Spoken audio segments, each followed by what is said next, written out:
믿음 위에 능력이 있는 것이고, 믿음 위에 구원이 있는 것이고, 믿음 위에 축복이 있는 것입니다. 이번에 주제를 보니까 믿음의 견고함에 서라 되어 있습니다. 믿음에 서지 않는 한 우리는 어떠한 축복도 받을 수 없습니다.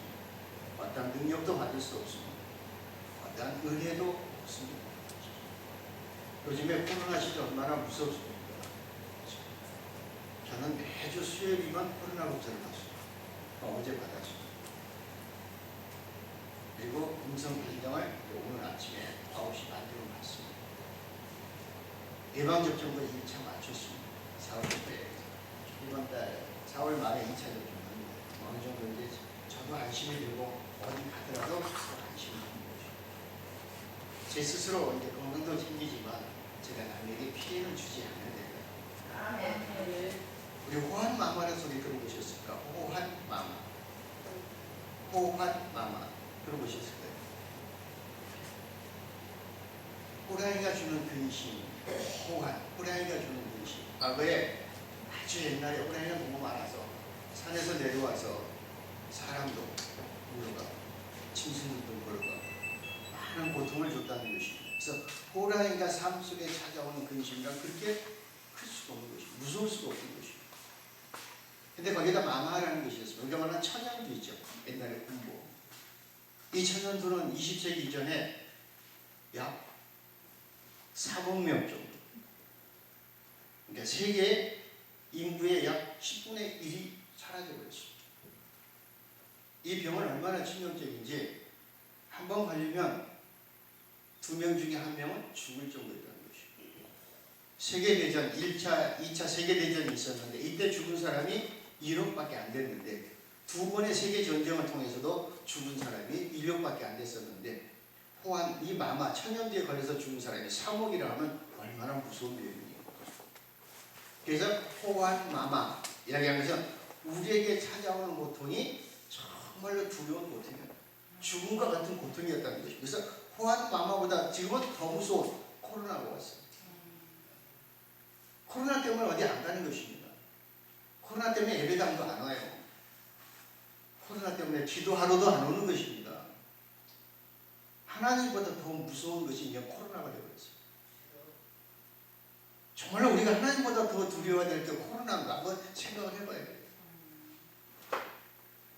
우리는 세상 속에 살아가니까 물론 자신의 건강도 챙겨야 되고 다른 사람의 건강도 챙겨야 되지만은 그래도 열심히 건강 챙겨서 하나님 앞에서 예배해야 되는데 육신적인 삶을 살다 보니까 하나님보다는 세상 속에 살아가는 삶이 훨씬 더 두려움을 느끼고 살아가는 것입니다. 코로나가 언제 종식될지 아무도 모르는 것이죠. 사실 이것이 하루빨리 종식돼서 정말 하나님 앞에 자유롭게 나와 예배할 수 있는 그런 때가 왔으면 좋겠습니다. 시편 91편 2절에 보면 나는 여호와를 향하여 말하기를 그는 나의 피난처시요 나의 요새요 내가 의뢰하는 하나님이라 하리니 이랬습니다. 3절에 이는 그가 너를 새 사냥꾼의 올무에서와 심한 전염병에서 건지실 것입니다. 그랬습니다. 우리의 모든 질병을 고쳐주신다고 하나님 약속하셨습니다. 하나님을 믿고 의지하는 그 믿음 위에서 우리가 신앙생활을 하는 것입니다. 돈, 건강, 예수님 오시면 아무 필요 없습니다. 그렇죠? 돈이나 건강이나 명예나 육신적인 거 이 땅에 예수님 오시면 그 순간 아무 필요도 없습니다. 그런데 우리는 그것을 위해서 목숨 걸고 살아가면서도 하나님을 위해서 목숨 안 바칩니다. 그렇죠? 내 건강, 내 물질, 내 사업, 내 명예, 내 것을 위해서는 목숨 걸고 일하는데 하나님을 위해서는 절대로 목숨 거는 사람이 이 시대는 없다는 것이에요. 우리의 믿음과 신앙에 하나님이 주시는 축복이 있다면 물된 동산처럼 끊이질 않는 축복이 있어지기를 주님의 이름으로 축원합니다. 우리가 기도원에 올라온다. 보통 이제 기도하러 온다 하면 뭐라고 합니까? 왜 옵니까? 그 궁금해요. 기도원에 왜 올라옵니까? 기도하러 옵니다. 그죠? 왜 기도합니까? 능력 받으려고요? 능력 있는 강사님, 기도원 원장님한테 능력 받기 위해서 왔어요? 은사 받기 위해서 왔을까요? 아니면은 내가 지금 건강이 나쁘니까 건강 치료해달라고, 사업에 실패해서 자녀의 문제, 가정의 문제 이런 것 때문에 올라온다고 생각하는 것입니다. 근데 실제적인 그것이 우리의 복이냐는 것입니다. 우리가 생각할 때 물질을 많이 받으면 복일까요? 내가 정말로 건강해, 어떤 질병도 나를 침범하지 못해요, 천하장성처럼 강해요, 그것이 복일까요? 세상에서 명예를 얻었어요, 많은 사람들 부러워해요, 그것이 복이냐는 것입니다. 그것은 주님이 오시면 아무 필요가 없습니다. 진짜 복은 뭘까요? 구원의 복입니다. 아멘. 천국 백성이 되는 것이죠. 우리가 진짜 말하는 것은 구원을 이야기하는 것입니다. 아멘. 근데 구원은 쑥 빠져버렸습니다.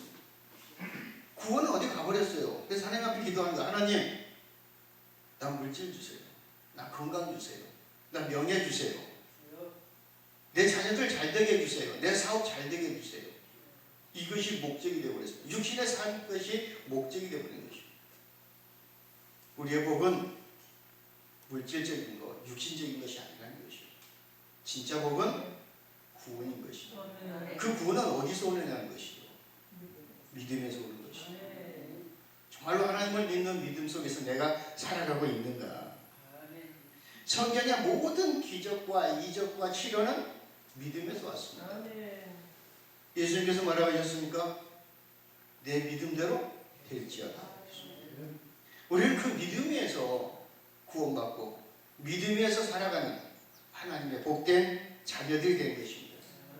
오늘 보면 욥기서 1장 1절부터 오늘 42절까지 전체를 보면은 욥이 어떤 사람이었는가, 어떤 형태로 복을 받았는가. 우스 땅에 욥이라는 사람이 있었는데 그 사람은 온전하고 정직하여 하나님을 경외하며 악에서 떠난 사람이었다고 했습니다. 여기까지만 볼 때는 굉장히 대단한 사람입니다. 정직하다고 했습니다. 하나님을 경외한다고 했습니다. 그래서 그에게 엄청난 부와 명예가 축적된 것입니다. 근데 사탄이 하나님께 그러죠. 하나님이 사랑하니까 사탄한테 욥 같은 사람 없어, 욥같이 믿음 있는 사람 없어, 욥같이 의로운 사람 없어. 욥이 그럼 내가 시험 한번 해볼까요? 하나님의 허락하시면서 그에게 생명만은 뺏지 말아라. 그래서 욥이 엄청난 환난과 시련을 겪게 되는 것입니다. 재산을 잃었죠, 자식들을 잃었죠, 건강도 잃어버렸습니다. 우리가 말하는 인생의 가장 밑바닥이 나락에 떨어진 것입니다. 그래서 그의 아내마저 그에게 네가 믿는 하나님 버리라고요, 욕하고 저주해버리라고요. 네가 믿는 하나님이 있다면 너를 그렇게 놔두겠느냐, 자식을 데려가겠느냐, 물질을 데려가겠느냐, 건강을 가져가겠느냐. 네가 믿는 하나님이 그런 하나님이라면 버려버려라. 그리고 떠난 것이죠. 그 후에 욥의 세 친구가 그들을 찾아온 것입니다. 그들이 찾아온 이유는 욥이 그런 고난을 당했으니까 우리가 가서 위로해 주자. 내 가장 사랑하는 친구가 정말로 절망 속에 빠져 있다면 찾아가서 위로해 주는 것입니다. 그래서 위로해 주려고 찾아가 봤더니 알아보지 못할 정도로 얼굴이 상했다고 했어요. 그래서 함께 울었다고 했어요. 그리고 위로해 줬다고 한 것입니다. 그러면서 욥기 3장에 보면 자기 생일을 저주합니다. 내가 태어난 것은, 내가 왜 이런 삶 속에 살아야 될지, 내가 태어나지 않았더라면 좋았을 것을. 그래서 여기서 37장까지 친구들하고 주거니 받거니 이야기를 하는 것입니다. 그런데 38장에서 하나님께서 폭풍우 가운데서 나타나서 욥과 대화를 시작하게 하는 것입니다. 이제 38장에 하나님이 나타나셔서 욥에게 대화를 하기 시작하시는 것입니다. 하나님의 영광을 본 욥은 자신의 부족함을 깨닫고 그때 하나님 앞에 회개하기 시작했다고 했습니다. 근데 과연 욥이 하나님 앞에 회개할 것이 있었을까? 아닌 것입니다. 욥은 1장 1절에서 하나님을 칭찬하지 않습니까? 정의롭고 의롭고 정직한 자. 하나님이 칭찬했던 욥이 왜 하나님 앞에 무엇을 회개해서 가는 것입니까?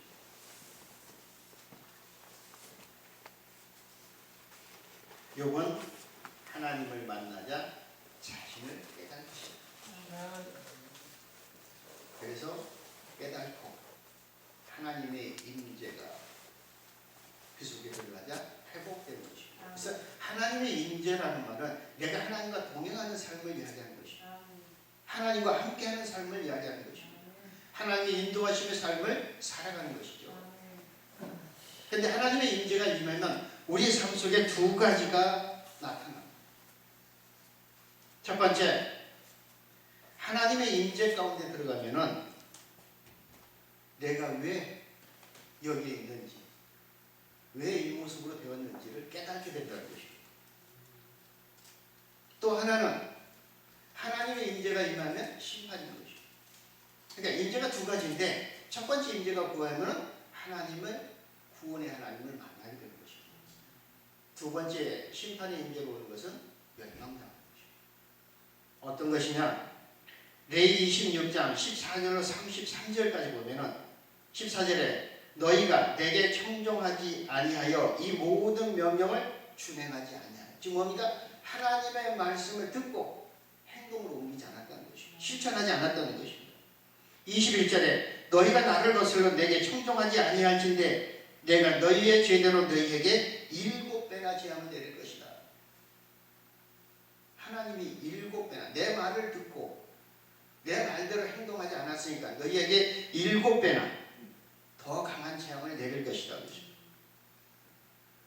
그런데 이런 일을 당해야 되겠어요. 23절에 이런 재앙과 고통과 고난과 절망 속에 빠져서도 너희가 내게로 돌아오지 아니하고 내게 대항할지니라.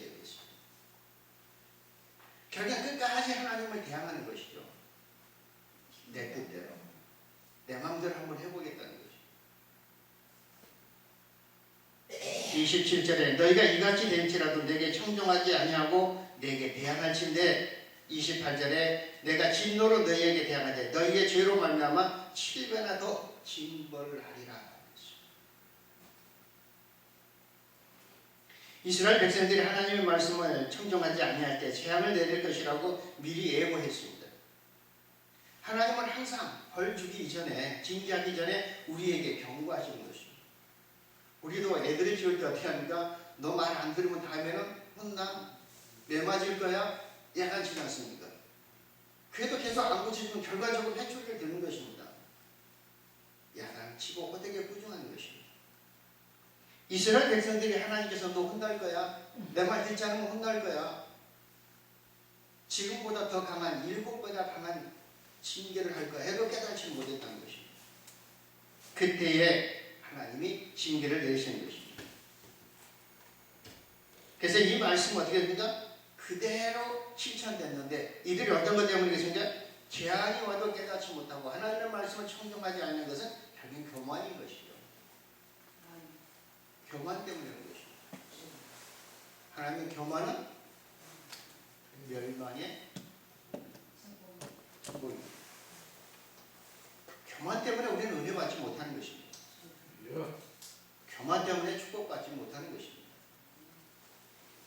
저는 이제 능력 있는 목사도 아닙니다. 저는 교회에서 이제 말씀만 전하는 목사예요. 보통 그럽니다.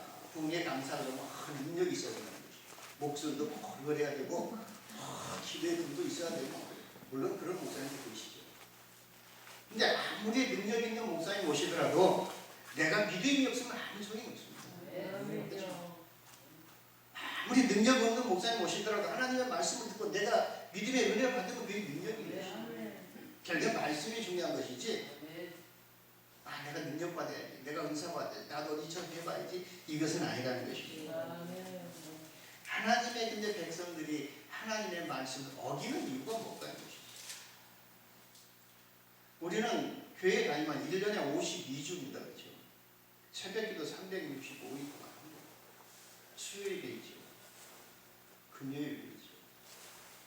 이 예배 속에서 살아가는 것입니다. 1년 360일 예배가 빠질 수가 없어요. 하나님 말씀 듣고 살아가는, 그러면서도 하나님의 말씀을 무시하는 이유가 뭘까 것이죠. 하나님이 눈에 안 보이는 것입니다. 내가 정말로 탐나는 물건이 하나 있어요. 꼭 갖고 가고 싶어요.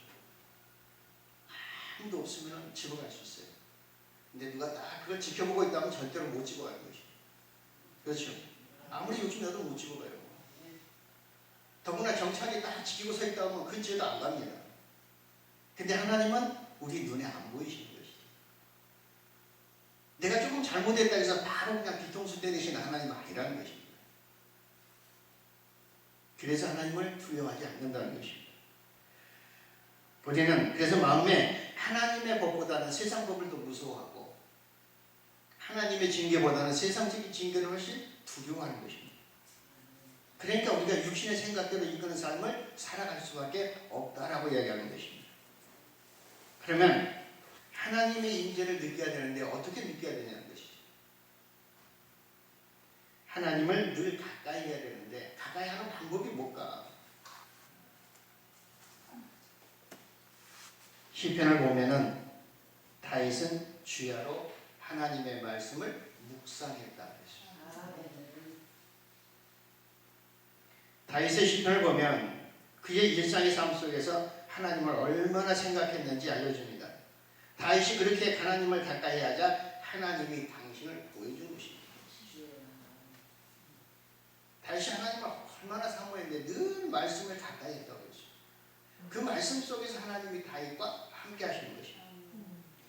이 시대도 마찬가지죠. 하나님과 가까이 하고자 하는 자, 늘 하나님과 함께 있고 하자 하는 자에게 하나님은 함께 하시는 것입니다. 그런 자에게 성령의 하나님이 그에게 임재하시는 것입니다. 하나님은 우리의 일상 속에서 삶의 형태로 임재하시는데 저와 여러분들은 늘 하나님을 사모하며 살아갈 때에 우리의 삶 속에 일상적인 삶에 동행해 주신 것이에요. 그러니까 특별한 일이 있을 때 그때만 하나님이 동행하시는 것이 아니라 늘 평범한 삶 속에서 우리는 하나님과 함께 하시는 겁니다. 근데 우리는 어떤 특별한 일이 있어야 어떤 기적과 이적을 체험하고 어떤 뭔가를 내가 체험했을 때만 하나님이 나와 함께 하신다라고 생각을 한다는 것이죠. 근데 하나님은 24시간 나와 함께 하시는 겁니다. 잠언 8장 17절 보면 나를 사랑하는 자들이 나의 사랑을 입으며 나를 간절히 찾는 자가 나를 만날 것이다. 하나님을 사모하며 사랑하는 자야 된다는 것입니다. 정말로 하나님을 사랑하며 사모한다면 하나님을 위해서는 무엇인가 할 수 있습니다. 뭐든지 할 수 있습니다. 하나님과 함께하는 시간 절대로 지루하지 않습니다. 행복합니다. 제가 우리 집사람과 연애할 때 그 사람 만나기 위해서 8시간을 찾아갑니다. 옛날에는 버스가 잘 안 다녀서 시간도 안 먹어. 가서 2시간, 3시간 기다려요. 지루하지가 않아요. 왜 그럴까요? 사랑하기 때문에. 그 사람이 올 것만 생각하는 거예요. 문만 쳐다보고 기다려요. 가는 시간 들고 지루하지도 않고 기다리는 시간도 들어요. 근데 만났어요. 헤어지기가 싫은 거예요. 그렇죠? 왜요? 사랑하기. 하나님을 그렇게 사랑하라는 것입니다. 어디든지 찾아가서 만나. 그걸 함께 있고 싶어. 헤어지기 싫어야 하는 것이죠. 근데 우리는 예배가 끝나면 그냥 꽁지가 빠지라고 도망가요. 제가 우리 교인들한테 그래요. 설교 끝나고 나면 목사님 은혜 받았습니다. 말씀 너무 좋았습니다. 그래요. 어떤 은혜 받았습니까? 그냥 말씀이 오늘 너무 좋았어요. 말씀이 좋았다는 것입니다. 말씀이 다 좋아요. 성경 66권 어느 말씀 안 좋은 것이 뭐가 있습니까? 다 좋습니다. 근데 왜 은혜 받았다느냐? 그 말을 듣고 보니까 좋다는 것입니다. 근데 좋다는 것이 머릿속에 여기서만 딱 끝나버리는 것입니다. 가슴으로 내려가야 돼요. 가슴으로 내려가는 것은 행동으로 옮기는 것입니다. 삶으로 이어지는 거예요. 근데 은혜 받았다고 간 권사님이 그 다음 주가 제가 권사님 지난주에 은혜 받은 말씀이 뭐였죠? 난 까먹었는데 은혜 받은 거 교회 문 밖에 나가면서 다 까먹고. 그건 은혜는 아닌 것이죠. 근데 TV 드라마는 한 달 전부터 이야기해요. TV 드라마 보면 와서 줄줄이 이야기해요. 왜요? TV 드라마는 머리에만 있는 것이 아니라 가슴에 담긴 것이에요. 하나님의 말씀이 가슴에 담겨야 되고, 근데 머리에서만 간 것이에요.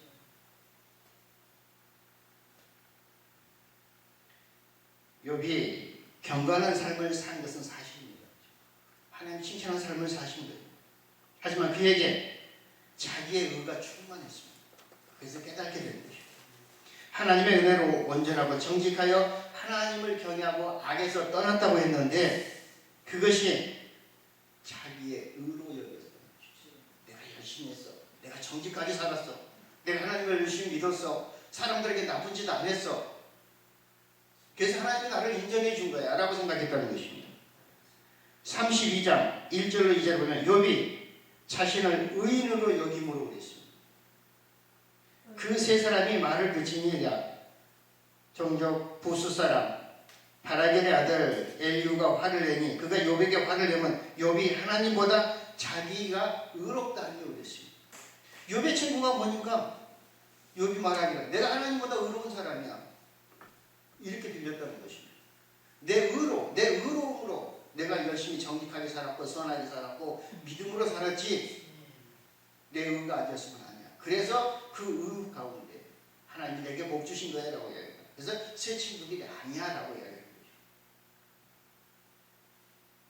그래서 40장 1절 2절 보면 여호와께서 또 욥에게 일러 말씀하시되 2절에 트집 잡는 자가 전능자와 다투겠느냐. 누가 트집 잡았습니까? 욥이 하나님 앞에 트집 잡았습니다.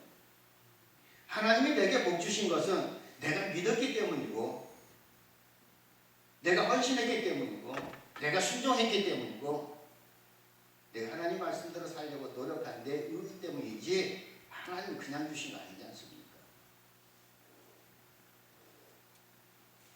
그래서 하나님을 탓하는 자가 한번 대답해봐. 정말로 네가 의롭게 살았느냐? 네가 믿은 대로 살았느냐? 네가 말씀대로 살았느냐? 네 자신을 먼저 되돌아보라는 거죠. 욥은 자신의 고난, 자신의 문제가 자기의 교만을 깨는 하나님의 손길이었다는 것을 몰랐다는 것입니다. 우리는 욥기서를 볼 때 대부분 이런 문제는 안 보고 이런 문제가 갑절의 복을 받았더라라고 생각을 할 것입니다. 근데 욥은 갑절의 복을 받는 비결이 자기가 믿었기 때문이다. 정직하게 살았기 때문이다. 선하게 베풀었기 때문이다. 사람들 앞에 좋은 소리 들었기 때문이다. 라고 이야기할 수 있습니다. 근데 실제적인 욥은 자기의 의로 하나님을 믿었다고 입술로 고백한 것입니다. 그럴 때 하나님이 나타나서 정말로 네가 의롭게 살았느냐? 나를 믿는 믿음이 있느냐고 물어보는 것입니다. 그래서 욥은 자기를 돌아보고 자기의 잘못을 깨닫고 회개하는 것입니다. 42장 3절에 보면 무지한 말로 이치를 가리는 자가 누굽니까? 나는 깨닫지도 못한 일을 말하였고 스스로 알 수도 없고 헤아리기 어려운 말을 하였나이다. 그런 일을 했다는 것입니다. 이제 내가 깨달아 보니까 나도 알 수 없는 말을 했습니다. 아무 뜻도 없는 말을 했습니다. 솔직히 말해서 내가 믿음이 있는 줄 알았는데 믿음이 헛것이었습니다. 신앙생활은 말씀을 듣고 깨닫는 것입니다. 사실 그게 신앙생활입니다. 말씀을 듣고 내가 깨닫지 못하면 아무 소용없습니다. 마태복음 13장 32절에 보면 좋은 땅에 뿌려졌다는 것은 말씀을 듣고 깨닫는 자니 그랬습니다.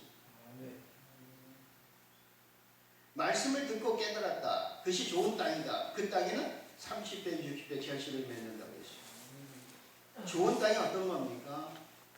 내가 믿는 믿음의 밭을 이야기하는 것이죠. 내가 얼마나 하나님을 믿고 의지하고 있는가. 씨 뿌린 자에 비유해서 마음밭이 좋은 사람에게 말씀의 씨가 떨어진 결과를 말하는 것입니다. 정말로 나는 마음밭이 믿음의 밭인가? 아직도 세상을 바라보고 있는 엉뚱이 같은 밭인가? 잘 잘할 것인가 생각을 해보는 것입니다. 골로새서 1장 6절에도 이 복음이 이미 너희에게 이름에 너희가 듣고 참으로 하나님의 은혜를 깨닫는 날부터 그랬습니다. 너희 중에서와 같이 또한 천하에서도 열매를 맺어 자랍니다. 말씀을 듣고 깨닫는 순간 우리는 은혜 받았다고 이야기하는 것입니다. 그리고 그 은혜가 마음으로 내려와서 행동으로 옮기는 것입니다. 삶으로 이어지는 것입니다. 그러니까 하나님의 은혜를 깨닫는 때 열매를 맺기 시작한 것이죠. 근데 그 은혜는 머리에서 머무는 것이 아니라 가슴으로 내려와서 삶으로 이어져야 됩니다. 아멘. 저희도 이제 시골이라 농사를 이때 굉장히 바쁩니다. 농사를 짓는데 농사를 어떻게 지어야지? 어떤 방법으로 해야지? 씨앗은 어떻게 뿌려야지? 농약은 어떻게 해야지? 머리로만 아무리 생각해봤자 소용이 없습니다. 일단 행동을 옮겨야 되지 않습니까? 그냥 씨 뿌려놨다고 그냥 되는 거 아니지 않습니까? 물도 주고 농약도 주고 잡초도 뽑고 해야 됩니다. 땀 흘려 가꿔야 되는 것입니다. 신앙은 거저대만 하는 게 아니라는 것입니다. 부단한 노력이 필요합니다. 우리는 그 노력의 결과를 묻는 것이죠. 그래서 신앙생활은 하나님의 은혜로 하는 것이다. 하나님의 은혜가 임재가 깨달아지게 되면 두 가지가 나타나는 것이죠. 첫 번째는 자신의 부족한 것이죠. 그래서 여기 깨닫는 것입니다. 부족했습니다. 나는 내 의인 줄 알았습니다. 내 믿음인 줄 알았습니다. 근데 내 믿음이 아니었습니다. 내 의가 아니었습니다. 오로지 하나님의 은혜라는 것을 깨닫게 되는 것입니다. 그래서 교회에다가 나는 많은 것을 갖다 헌신했어. 물질도 헌신하고 시간도 헌신하고 몸으로도 헌신했어. 그러니까 하나님 내게 복 주셔야 돼요. 이건 잘못된 믿음이에요. 내가 할 수 있는 건 뭡니까? 은혜에 감사해서 그냥 하는 겁니다. 그렇죠? 하나님이 주신 은혜에 감사해서 그냥 봉사하는 것이지 봉사했으니까 나 대가 주셔 하는 것은 믿음이 아니라는 것입니다. 근데 요즘에 많은 믿음이 잘못됐다는 것이죠. 내가 헌신했어. 내가 봉사했어.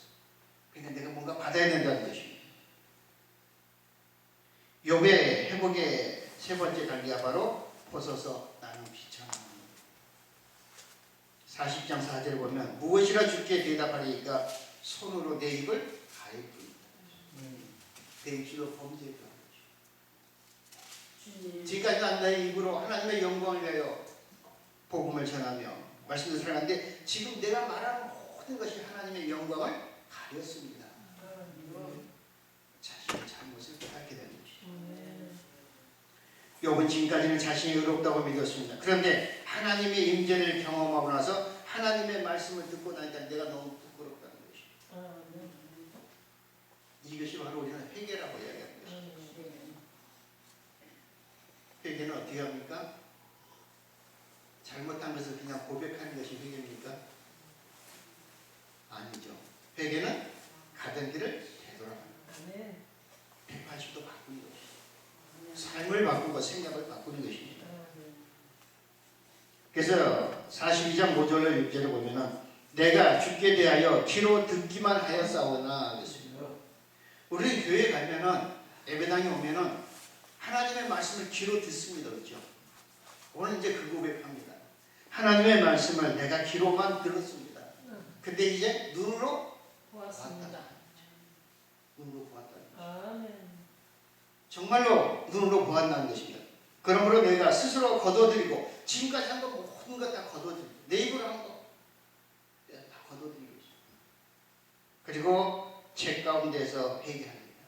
지금 욥이 어디가 있습니까? 제 속에 있습니다. 온몸에 병이 들어서 갈라져서 가려워서 책을 뒤집어 쓰고 해결 같은 책을 뒤집어 쓰고 기와장으로 긁고 있었던 것이죠. 그 자리가 어떤 자리입니까? 인간으로서 가장 절망의 자리입니다. 나가기 자리입니다. 더 이상 내려갈 수가 없는 고난과 고통의 자리인 것입니다. 거기서 하나님을 만났다는 것입니다. 지금까지 살아온 삶이 하나님의 은혜였다는 것을 인제 깨달았다는 것입니다. 그래서 이 속에 있어도 제 속에 있어도 하나님께 감사할 수 있는 믿음을 이야기하는 것입니다. 배경은 하나님께 자신의 잘못을 인정하고 자신의 잘못을 고백하고 용서를 구하는 것입니다. 다른 말로 하면 하나님의 은총을 가로막았던 것을 내가 치우는 것입니다. 가던 길을 되돌려 가는 것입니다. 그래서 욥의 회복의 비밀은 회개였다고 했습니다.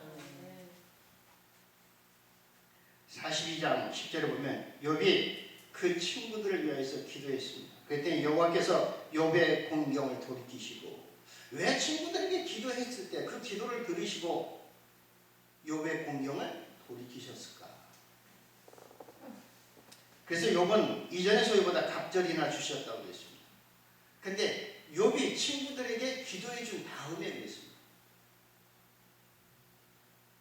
욥의 친구들은 욥을 위로하기 위해서 찾아왔습니다. 하지만 그들을 욥을 찾아서 위로한 것이 아니라 욥의 염장을 질렀다고 하죠. 우리 식으로 이야기해요. 와서 보니까 정말로 몰골이 아니죠. 사람 같지 않아요. 그의 모습을 보고 처음에는 울었어요. 함께 위로해줬어요. 그 다음에 욥에게 이야기해요. 너 하나님한테 뭔가 잘못한 거 있지. 네가 하나님한테 죄를 져서 그래. 넌 의롭다고 그랬지. 정직하다고 그랬지. 넌 정직한 삶을 산 게 아니야. 너는 의로운 삶을 산 게 아니야. 우리 식으로 이야기하면 너 벌 받은 거 당연해. 너 이꼴된 거 당연해. 자식도 잃어버리고 재물도 잃어버리고 명예도 잃고 건강도 잃고 마음과 도망간 거 당연해. 네가 받을 복이야. 그것이 벌이 안 하고 계속 염장을 지르는 것입니다. 과연 그렇게 위한 것입니다. 이랬을 때 하나님이 이제 그의 친구들에게 그래 네 친구들 용서해주고 너는 그 친구들을 위해서 축복 기도를 해주라. 우리가 세상적인 삶 속에서 살아갈 때 내가 사업에 실패했어요. 건강을 잃었어요. 자식이 잘못됐어요. 가정이 어려워요. 근데 누군가가 당연한 거야. 너 교회 다니더니 그 꼴 다니. 잘됐다. 네가 믿는 하나님 있냐? 아, 넌 그 꼴 당해줬어. 이런 말을 들었을 때 우리 기분이 어떨까요? 속된 표현하면 아주 패 기울고 싶겠죠. 근데 하나님이 그를 위해서 기도해 줘요. 축복해 줘요. 저 같은 못 해주는 것이고요. 근데 욥은 해줬어. 너희 잘못이 아니야. 너희들이 본 게 맞아. 내가 하나님의 죄에 대해서 벌받은 거야. 온전히 사랑하는 것이야. 원수를 사랑하는 거야.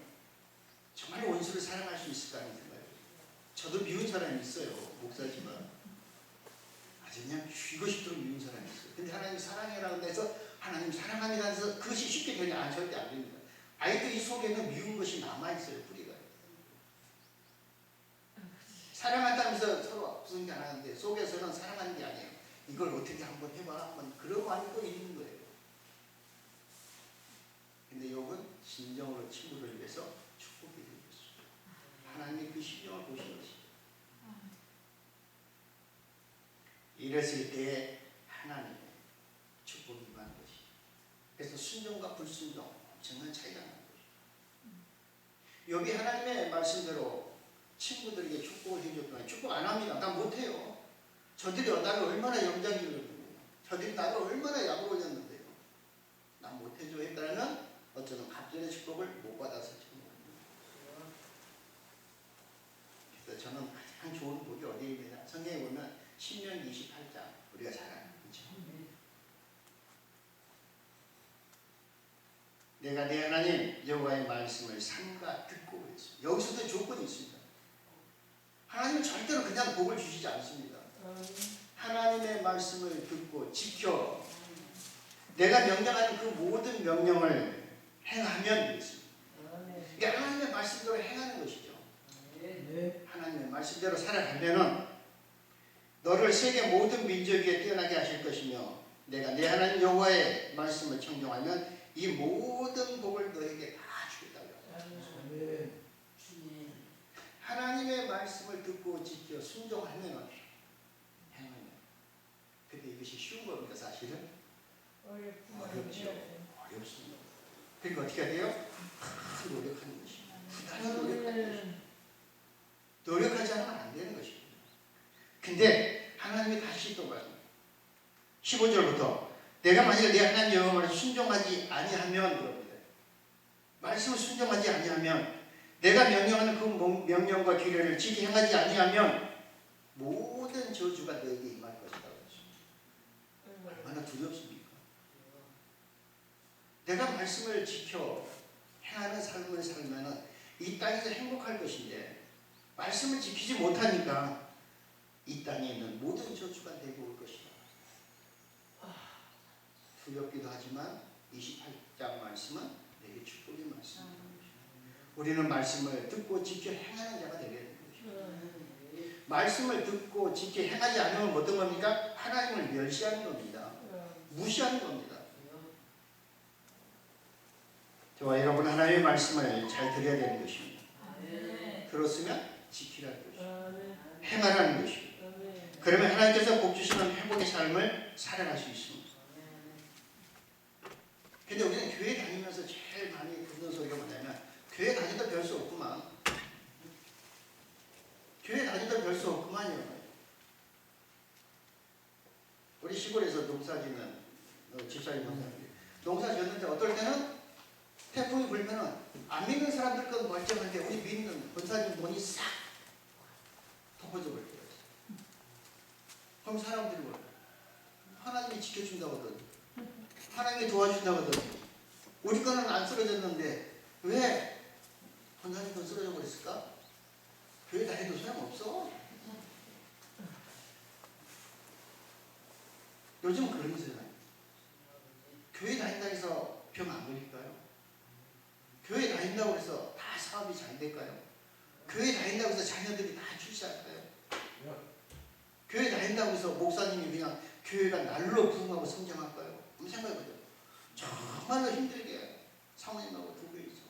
눈물 보내 기도하는 교회도 있어요. 그러면 내는 하나님이 세우시고 하나님이 함께 하시는 교회인데 왜 그러냐는 것이, 왜 부흥이 안 되냐는 것이. 목사님이 왜 교통사고 당하고 목사님이 왜 암병에 걸리고 하냐는 것이. 그래서 세상사람들 볼 때는 별 수 없네.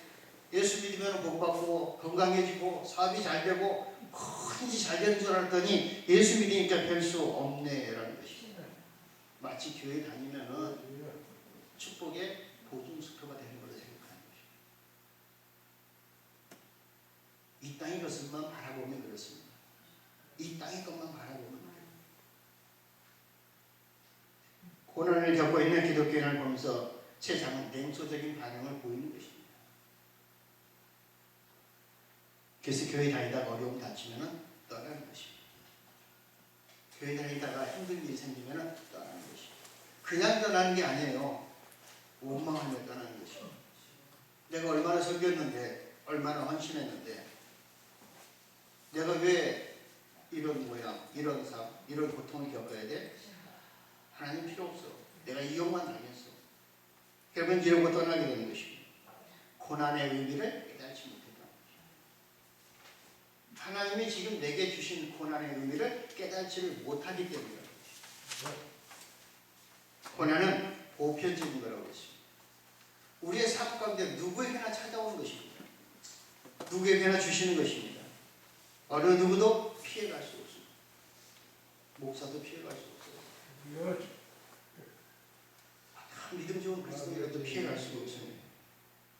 예수 믿는 자녀도 방황할 수 있고, 예수 믿는 가정도 망할 수 있고, 예수 믿는 사업자도 부도날 수 있다는 것입니다.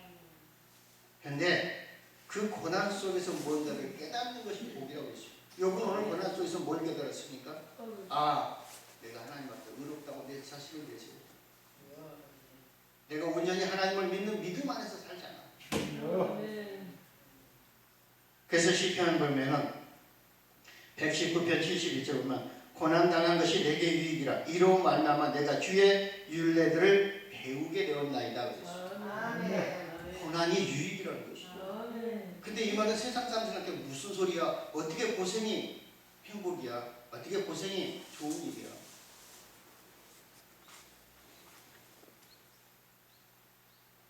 그래서 예수 믿어도 별 수 없더라 라는 이야기가 나오는 것입니다. 고통은 깨달음을 주는 것입니다. 고통은 깨달음을 주는 것이죠. 그래서 그 깨달음 속에서 하나님의 기쁨을 주시는 것입니다. 고통과 고난 속에서 하나님의 뜻이 있습니다. 그 고통, 고난이 변하여 복이 되는 것입니다. 그래서 고난은 인생의 보물 창고다 그랬습니다. 현재 우리가 겪고 있는 고난이 있다면 그 고난 속에서 하나님이 내게 주시는 깨달음이 있습니다. 즉 말씀이 있습니다. 내가 무엇을 깨달고 있겠습니까?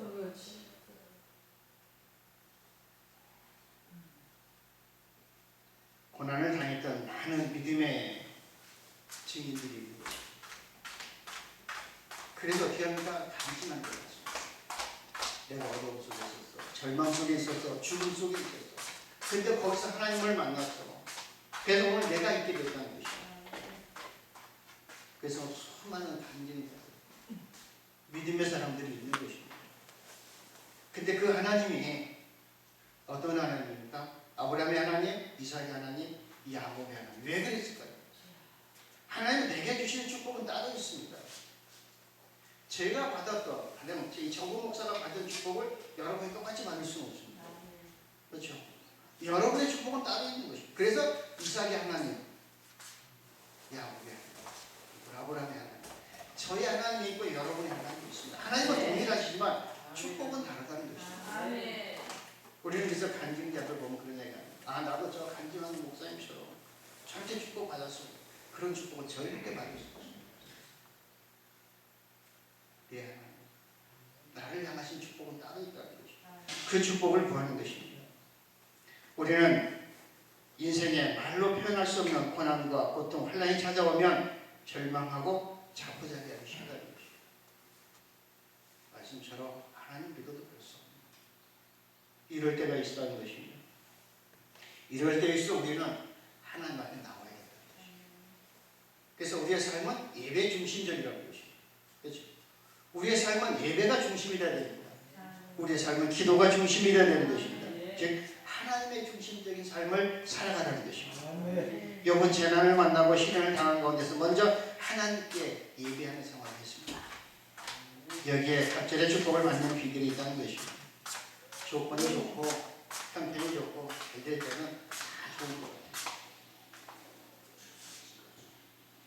우리는 살아가는 삶 속에서 때로는 변명도 하는 것입니다. 하나님 나 이래서요, 나 저래서요, 나 이래서 예배 못 갔어요, 이래서 기도 못 했어요. 이유가 많고 조건이 많고 변명이 많은 것이 좋은 것은 오늘 22절에 보면 이 모든 일 그랬습니다. 이 모든 그러니까 자녀들이 죽고 재산을 빼앗고 병이 들고 아내가 떠나고 이 모든 일에 욥이 범죄하지 아니했다고 했습니다. 하나님을 향하여 어리석게 원망하지 아니함이라고 했습니다. 우리는 어떤 환경 속에서도 우리의 삶이 절망의 나란히 있다 할지라도 고통 중에 있다 할지라도 하나님을 원망해서는 안 됩니다. 나를 되돌아봐야 되는 것입니다. 그리고 그러니까 예배 중심, 말씀 중심이 되는 것입니다.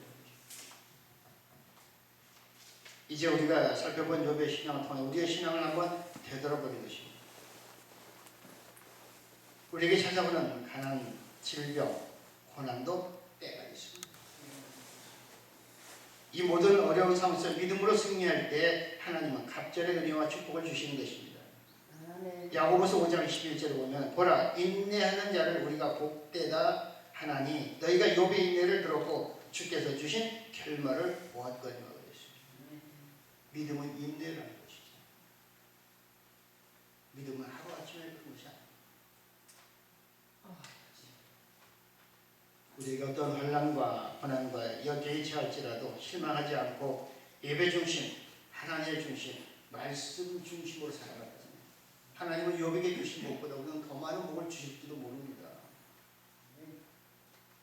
그래서 제가 바라는 것이 있다면 여러분들이 예배 중심, 말씀 중심, 하나님의 중심으로 사셔서 10년 28자 1절에서 14절에 주신 모든 복 하나 누리는 여러분들이 되시기를 주님의 이름으로 축원합니다. 좋으신